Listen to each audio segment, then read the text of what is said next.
5 seconds.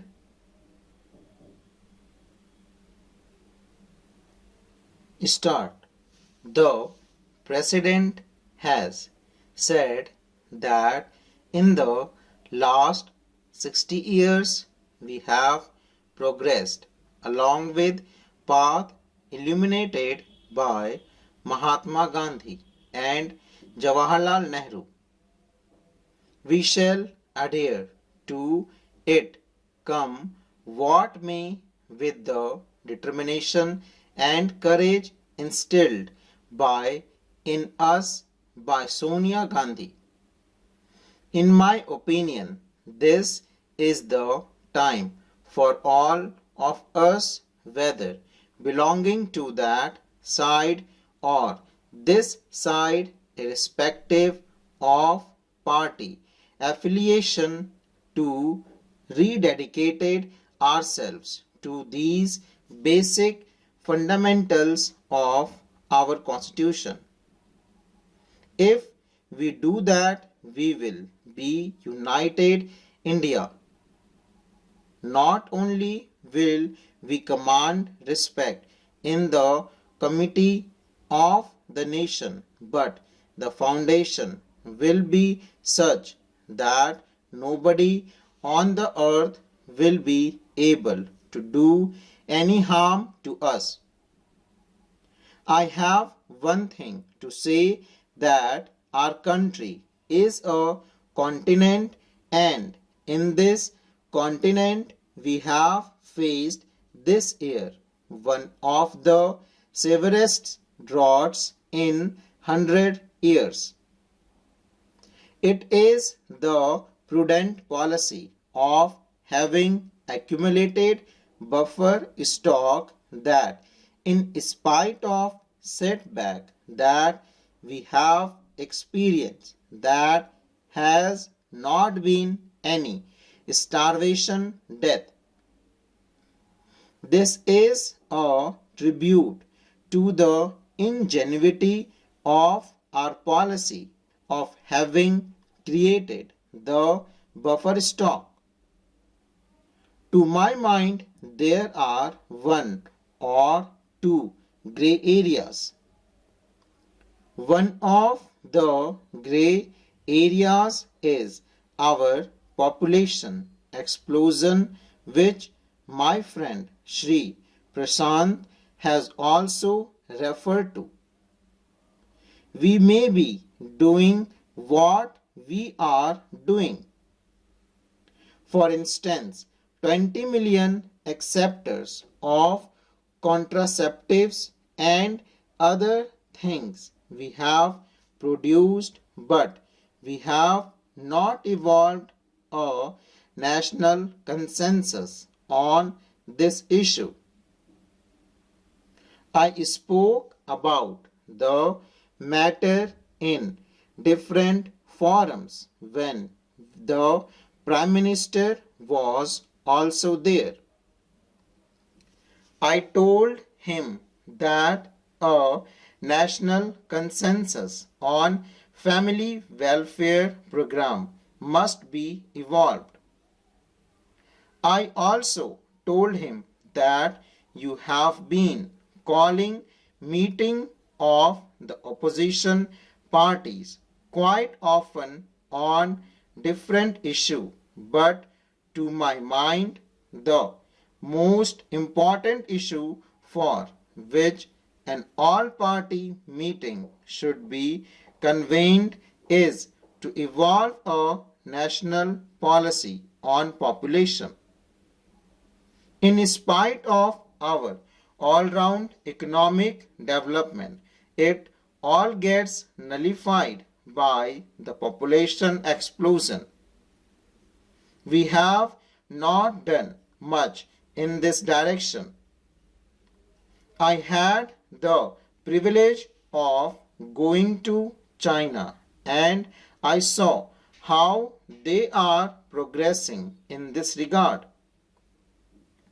It is true that there have been many occasions when undue advantage has been taken by one party or the other in the implementation of this program.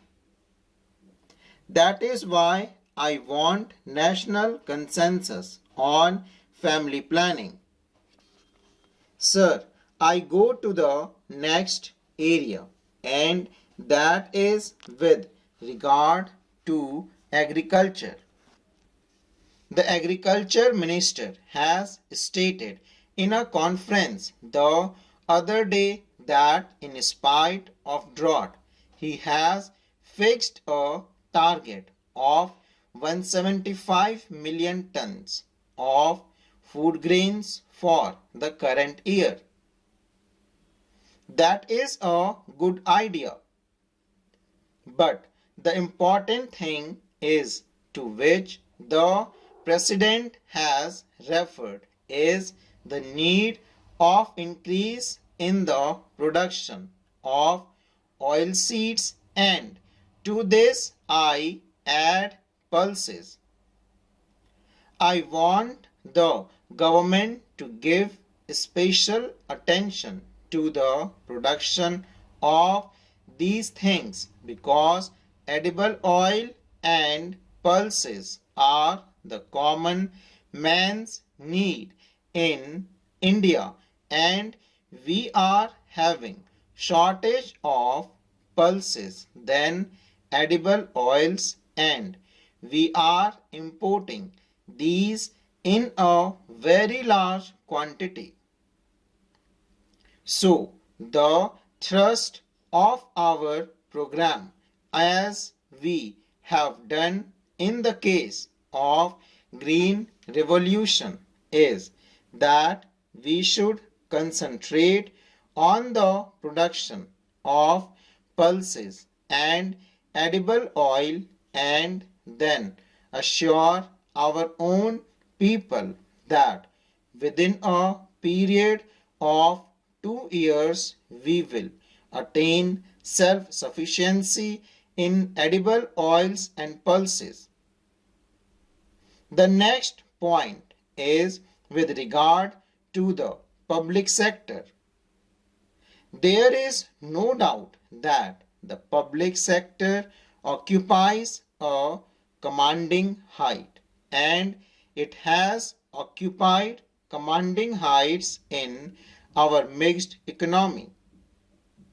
But the problem of accountability of public sector has not been done to the desired extent.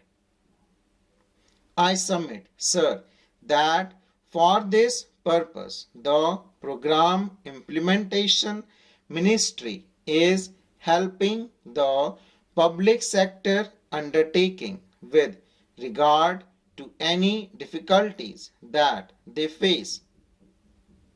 In regard in that ministry, on or before 5th of every month they get a report from the particular undertaking with regard to the difficulties that they face in manufacturing or marketing or finance or any other things, and the program implementation ministry sees to it that these difficulties are removed. But a new thinking has come to the head of these public sector undertaking, that is by sending the report on the 5th of every month they pass on the buck to the program implementation ministry, and they forget about what they have written. This attitude has to be changed. The executives of these public sector undertakings should be told that the planning commission or the program implementation ministry is there only to help you, and it is for you to set things right and see that any difficulties faced by them are removed and their undertaking shows results. I think for that purpose it will be advisable that their promotion or renewal of their contract or enhancement of their present grade should be linked with a job done by the heads of these public sector undertakings. Full stop.